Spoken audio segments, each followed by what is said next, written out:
Hi, this is Susie Heath from essenceofwomanhood.com. This is part 2 of the Feminine Core Energy Dynamics and Energy Transformation Program.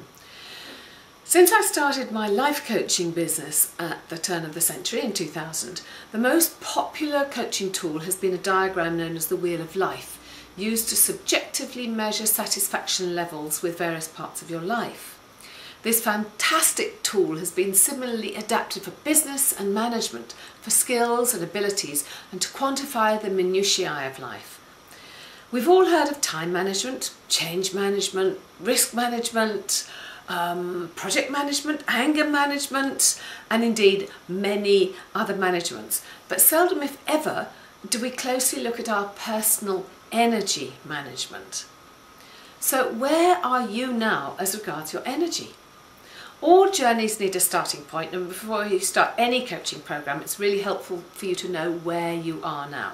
So this exercise that we're about to do acts as a point of reference, so you can see how far you've travelled at the end of the course, and it's a real eye-opener. We only seemingly have a limited amount of energy. It's actually not true, because energy is everywhere. Energy is enormous and boundless and infinite, but the way we're living at this moment in time seems that we have energy draining out of us all the time. The thing is, if you're not living with your life in a balanced way so that your energy is balanced, then we run out of steam, we run out of balance, we run out of energy, and then we don't have enough left to live the life of our dreams, to uncover our enormous potential and to do what we're really here to do. So it doesn't matter how young you are, or how positive you are, or how enormous your goals. If you don't have the energy moment by moment to support all these things, we're not going to fill our potential or indeed those beautiful dreams. What I would like to introduce you to is a new way of looking at your life, rather like turning the wheel of life inside out. And like any good tool, this core energy dynamics and energy management system has an extraordinary outcome for showing you where you are now and what you can do to really improve it. Now, this tool is grounded in the convergence of ancient wisdom teaching as well as the basic principles of quantum physics. And I'm going to show with you how to partner with the universal laws of energy to create a transformation by engaging your intuition, making choices and opportunity your habitual approach to life, rather than those old repetitions, patterns of old behaviour and baggage. So this will help reveal your potential, identifying the gifts that you're here to share, so you can step fully into those gifts and encourage others to do the same. So we're going to tap into the greatest potential of ourselves, our families, our companies, our countries, and even the world, and have the courage to act on that potential for the greatest good of everybody. So, ta-da! Here is the Feminine Core Energy Dynamics system, which you've got in your book in front of you. So what happens here is that this part in the middle, this golden part, is your feminine core, where you're being really true to who you are, living full out, knowing that you're on track with what you're here to do. So if you take that middle bit as being a 10 and the outside edge as being a 0, we're going to take each different segment of your life, and I'd like you to grade it according to how you feel about now. This is how you show up, how true you are to yourself, how intrinsically happy and satisfied you are in relationship to where you'd ideally like to be. So that's actually getting rid of all the restrictions and judgments and conditioning and programs that you have as to how it's supposed to be, that's been forced on you by society, by your families, by your partner maybe, by television, by the media, by all those things that are telling you how you are supposed to behave, where intrinsically you have a deep knowing as to how your life is supposed to be when it's on course. And you can tell what that's like, because those are the moments where everything seems to flow, where everything works effortlessly. That's when you're in your flow. That's where at your deepest core. So this little tool is it's like taking a core sample right down the middle of you to find out how true you're being to yourself. So we're going to go through each little segment, and I invite you to join me there. So this is also not about perfection. Let's start with physical fitness. As women, we're constantly bombarded in the press, on films and on TV and in magazines with an idealised and usually airbrushed version of what it looks like to be feminine. We see women who are size 0 and emaciated being our icons, or women with scrawny muscles bulging from too much exercise and the inevitable surgically enhanced breasts. Now please note, while I realise there are times when surgical enhancement is understandable and desirable, much of what is presented to us is neither normal nor healthy. So I would recommend that you do not use these stars as your role models and reference points. So how do you really feel physically? Are you in good shape in comparison with what you know instinctively to be fit for you? What does personal fitness mean to you? It's interesting to know that it's not ideal for women to be running marathons and doing long, arduous cycle rides. Yes, you can do it. Yes, we're good at it. But it depletes our feminine energy and upsets our hormones to the extent that it can disrupt our monthly cycles and hinder our fertility. Excessive strenuous exercise can be really harmful, and it's now well documented that aerobics makes us fat. So this is not about being of Olympic standard, but knowing that your body is active and full of energy when it's required. For some it may mean that they're not up to running a few miles on a Sunday, and then they feel totally out of sorts. For others it's about feeling sleek and really feeling their muscles, feeling in your skin. For others it may be being able to walk for 30 minutes without getting puffed out, or being able to go dancing for an evening without collapsing. For those in a wheelchair, it may mean a zest for life, a feeling of well-being in the body and connection despite the outward appearance. If you're constantly worrying about your fitness, you'll score a low number. If you're doing gym training and hating it, then you're not being your authentic self, because your body will not respond well to something you're not really thoroughly enjoying. In contrast, if you're dancing and loving it, or doing hula hoop, or playing tennis or trampolining, or say walking in nature or by the sea where your whole being just totally benefits, then you can score highly. So is 0 being a total couch potato, can't even lift your head off the pillow to get out of bed in the morning, and 10 being fit and feeling really good about it according to your rules and regulations, where would you score yourself? So pop your score on the relevant part of the chart. Now let's look at health. It's really interesting to see that some people may appear to be physically fit but not actually be healthy, or they may be healthy but not physically fit. So what does health mean to you? Do you feel energetic and full of vitality, or dull and listless? Do you have constant headaches or backaches? For others, health may mean not smoking or not taking drugs, or eating a good quality diet free of junk food and maybe only a small amount of alcohol or no alcohol at all. Is your skin radiant and glowing, or is it dull? How much do you know about health, or do you stick your head in the sand and hope it will all turn out okay? How much do you worry about your health? Are you constantly anxious about it? So again, with 0 being unhealthy, always poorly, always got a cold or aches and pains, and 10 being vibrantly well, always got bags of energy, able to sleep well at night, cope with stress easily, not prone to illnesses, no worries about it. Mark on the chart where you are. Again, this is looking at health in a healthy way. No crash diets, no neurotic behaviour, no bulimia or anorexia, both typically women's diseases, no excesses, and a reasonable balance. Now let's look at intimate relationships.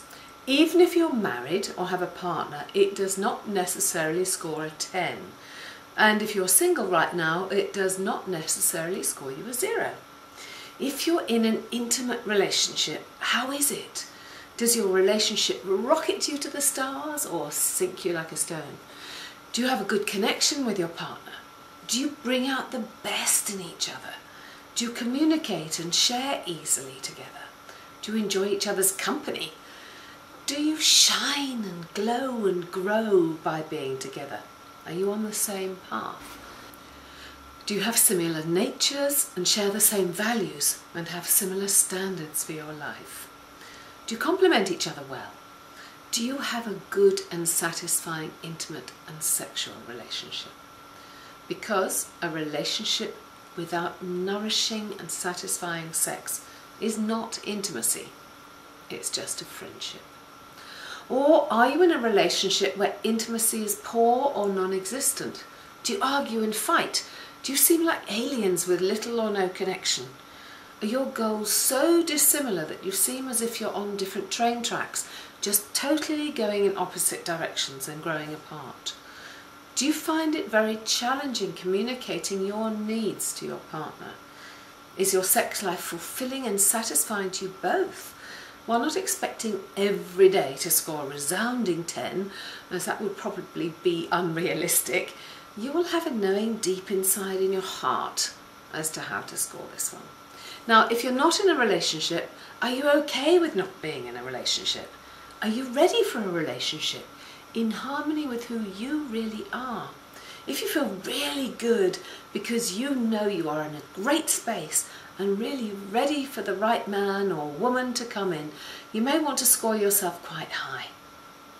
Or are there major issues you need to address before going into a relationship?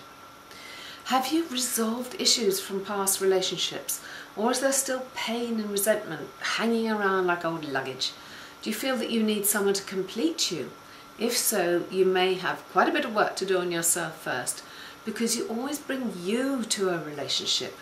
If you expect the other person to complete you, you're putting a huge amount of pressure onto them and making them responsible for your happiness. Now, if the lack of relationship upsets you and you constantly beat yourself up for messing up again or are worried about it, your score might be quite low. Plenty of things you can do to get yourself into a great space so that you're open and ready. And in fact, I'm going to be doing a product for you on relationship and intimacy. Now let's look at family. This is about your relationship with your family. Not how satisfied they are, but how satisfied you are. Now, family-like relationships can be a terrible source of pain or a source of pleasure. It's important to realise that our families have massive amounts of conditioning and points of view as to how we're supposed to behave and think. And when we shake up their ideas, it can cause a lot of upset. No matter how much they love us, when we start to change, it can make them feel really fearful. At the end of the day, our families usually just want us to be happy under their terms. In other words, to live life the way they want us to. It's actually quite rare for a family to be non-judgmental here. So if your family is delighted to let you do your own thing, then congratulations, you've brought them up very well. So this section is really about how much you're being true to yourself and how much of you are you in allowance of your family. Now, you're unlikely to change them. Only by being a great example to them are they likely to shift in attitude and behaviour towards you. So what does family mean to you? And are you happy with where you are? For example, do you find your relatives a drag? Or do you look forward to sharing time with them? Do you have some unfinished business you need to deal with in regards to a member of your family? Do you give them enough of your time to nourish them as well as yourself? Do you keep in sufficient contact? Have you got some old unresolved issues that haven't been dealt with that you really need to complete? Or is there underlying resentment, fear, or annoyance?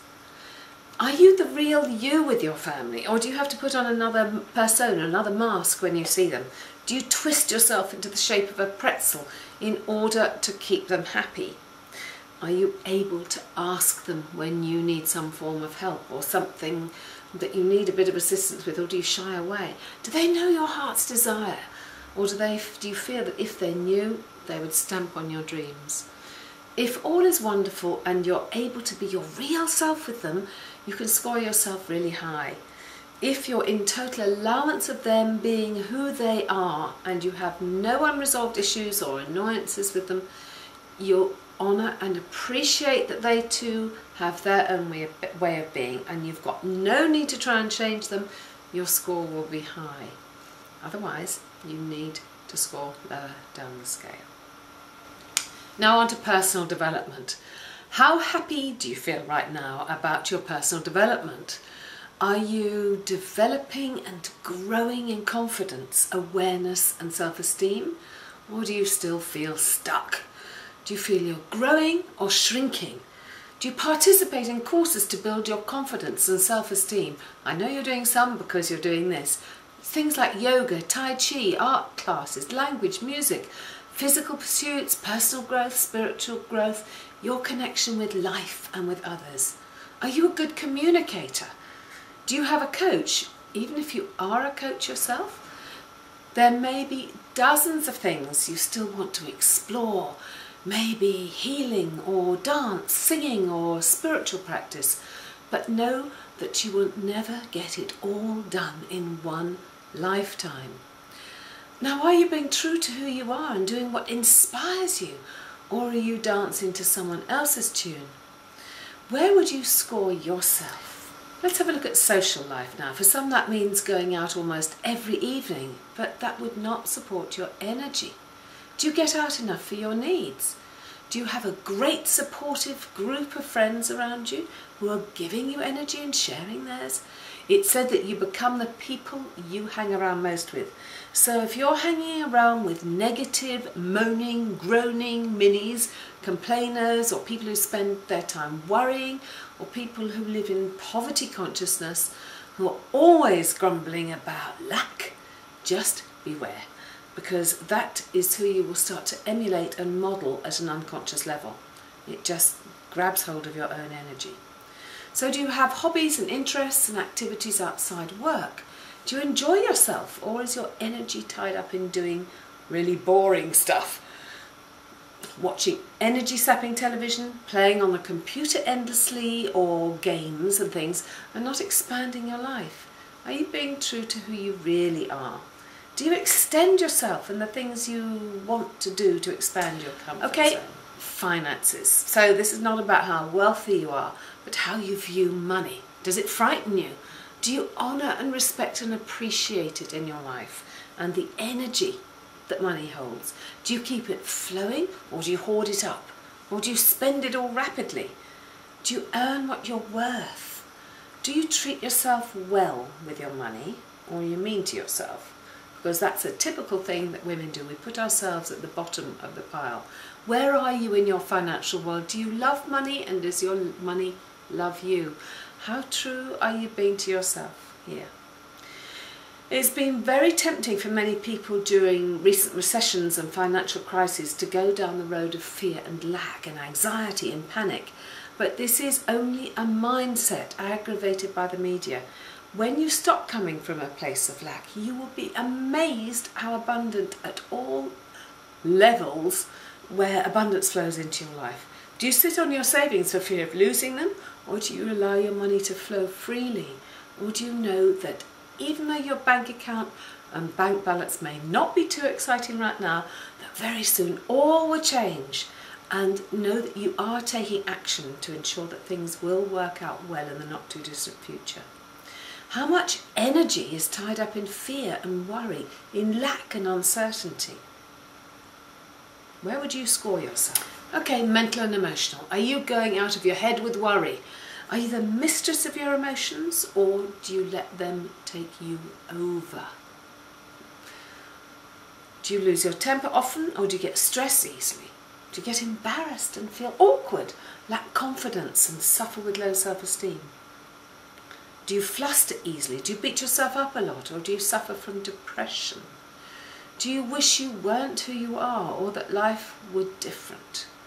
Do you feel you're very negative, or you're a glass half full person? Do you see the world with rosy-coloured spectacles, or with doom and gloom? Do your emotions and moods go up and down like a yo-yo, or do you feel relatively calm and peaceful inside? Is your brain running around like an escaped monkey, or does it give you time out to relax and enjoy yourself? Do you take time to meditate in whatever form suits you? Get out into nature or commune with all that is? Nurture your emotional energy by being kind to yourself? Where do you score here? So let's look at work. Are you in a job you love? Does it fulfill you, and are you pleased to be doing it every day? Do you get on well with your colleagues? Are you progressing sufficiently for your personal needs through the company, or are you content to stay where you are? Because that's absolutely fine too. Do you find it sufficiently challenging, stimulating and interesting? Does your environment support you and your talents, or are you frustrated or bored out of your brain? Do you find the workload overwhelming? Are you in tune with the company ethics and values? So here's a question. If they cut your salary, would you still enjoy the job because it's what you do best and what really fulfills you? Or do you wish you were working somewhere else doing something different, something you love more? Are you doing the best job in the world and being paid for it? Or are you self-employed in work that you love, that is supporting you too? Is it fulfilling and what you always wanted to do? Now, life purpose. Now, this is possibly more of a question for men, as they're much more purpose-driven than we are. But still, you know if you're on your path or if you feel there's something missing. Do you wake up in the morning with this good feeling inside, wondering what exciting thing is going to come your way? Or do you wake up with horror and trepidation, knowing that you're not doing what you came to this planet to do? There's going to be much more about this later. So, is there something nagging inside you that tells you you're here for something much more than you're achieving right now? Now I'd like you to add up all the scores. This then becomes a percentage and put your score in the top box. Now I want you to join the dots so you have a shape within the circle.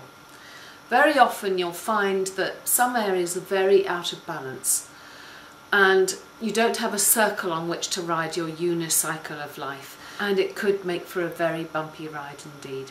But this is just useful information to help you see where your life might be out of balance and areas where you may need to pay particular attention.